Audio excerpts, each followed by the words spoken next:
جس طریقے سے وہ وقف بل لایا گیا ہے، میں پوچھنا چاہتی ہوں کیا ان کے الائنس میں بھی اس کے بارے میں ڈسکشن ہوا ہے؟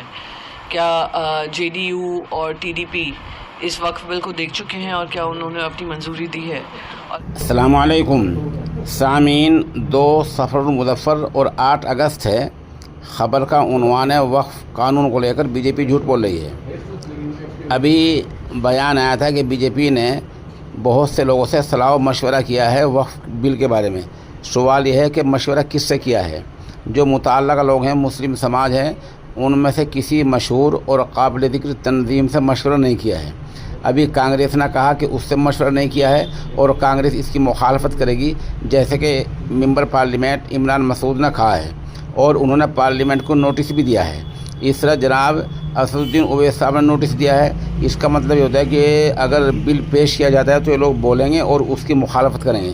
بہرحال بی جے پی نے وقف قانون کو لانے میں جلد بازی کی ہے اور چند لوگوں کو فائدہ پہنچانے کے لیے کیا ہے، اور اس بارے میں کسی بھی متعلقہ تنظیم یا پارٹی سے کوئی صلاح و مشورہ نہیں کیا گیا ہے۔ حد یہ کہ اب کہا یہ بھی جا رہا ہے کہ نتیش کمار کی پارٹی اور چندر بابو نائیڈو کی پارٹی سے بھی صلاح و مشورہ نہیں کیا گیا ہے۔